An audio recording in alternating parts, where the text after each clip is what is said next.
What's up with packaging? Find out with David Holliday. Hello and welcome to What's Up with Packaging with David Holliday and me, Janice, the AI personal assistant at Packaging Newsnet. How are you doing today, David? Hi there, Janice. I am doing well, thank you so much. How are you? First class today, thank you. My circuits are all functioning correctly. What's our topic for today? I thought we'd talk about adding barcodes to secondary packaging. You know, shipping cases and things like that. And which makes the most sense, using Inkjet to print straight on the package or to print and apply a label. Well, I've been crunching some numbers. You know, we AI constructs are good at that. And it seems that inkjet printing offers a lower cost per print. I'm all for saving money, so I'd be inclined to say inkjet is best. Our work here is done. Do you agree? Well, I do agree that the cost per print is lower with Inkjet, and also the capital cost of the equipment can sometimes be in Inkjet's favour as well. Obviously, when using labels, you have the cost of the label and the ribbon, if it's thermal transfer, as opposed to the lower cost of the ink. So you do agree. That's a first. Not so fast, because there are always more things to consider than just the cost of the print on the box. Would you like to review some additional factors that need to be considered? Sure, if we have to. I'd say some important things to think about are barcode quality and product handling. And let's make it 3 factors, because print area is important as well. Okay, so what about barcode quality? I thought all print systems were able to print good quality barcodes. You're correct. Both can print good barcodes, but there's one critical thing here. When used in supply chains, it's essential to ensure that every barcode scans correctly.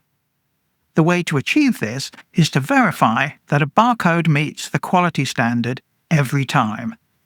And when verifying a barcode against the ISO standard, a number of parameters are inspected and graded. One of these parameters is the contrast between the barcode and its background. When you think about it, the highest contrast would be dense black bars on a clear white background. This is easily achieved using a label, but the sort of black inkjet print on a brown corrugated box obviously has less contrast, so will score lower when the barcode is verified. Didn't you tell me once that inkjet barcodes have a lower quality threshold than barcodes printed on labels to account for this? Not really, but it is true that over a certain size, the ITF-14 barcode on secondary packaging does have a lower quality threshold than the GS1-128 barcode. This certainly helps when using ITF-14 on corrugated materials. For GS1-128 barcodes, it's usually recommended to use a label rather than inkjet for GS1 compliance applications. And note that Walmart's secondary packaging specs actually demand a higher quality level than GS1 does, something else that needs to be taken into account if you're a Walmart supplier. So what about product handling? Why do you think that's an important consideration?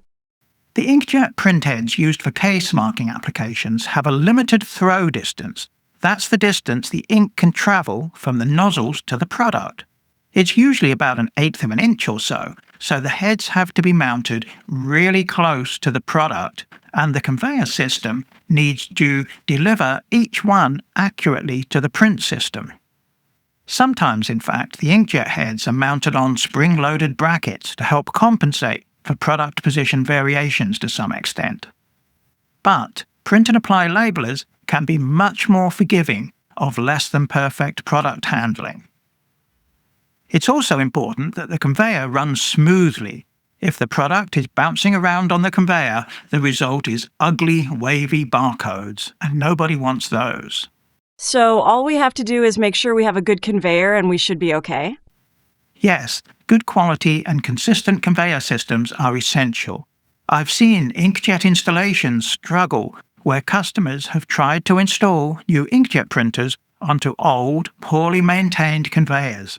The results are not pretty. There's another product handling thing to consider as well. Oh yeah, what's that? Some retail applications demand a barcode on adjacent faces of the package. This can be done relatively easily using labels, either a long one wrapped around the box corner or two separate labels. With Inkjet, the box needs to have the first face printed, then the product turned through 90 degrees and the second face printed on a separate printhead. This makes product handling more complicated for inkjet printing on these adjacent panel applications. Oh dear, from what you're saying, my inkjet printers are missing out big time here. But wait, you said there is something else to take into account? Yes, there is another thing, and your inkjet printers can make a comeback here. Have you come across a concept called late-stage customization? I've heard the name, but I don't really know much about it. We'll talk more about this in another podcast, but it basically involves taking generic packaging materials and printing all the required information at the time of use. You've probably seen corrugated cases that are pre-printed and then have a label with the product barcode and maybe weights, dates, or other information. Oh yes, that seems to be quite common. Late-stage customization can eliminate the need for these pre-printed packaging. 4-inch high inkjet printers can be stacked to allow a print area of up to 8 inches high, ideal for this kind of job where the complete side of the shipping case can be printed.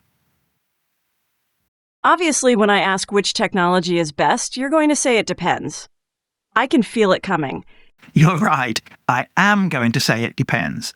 And there are, of course, other things that need to be taken into account than what we've mentioned in this short podcast today.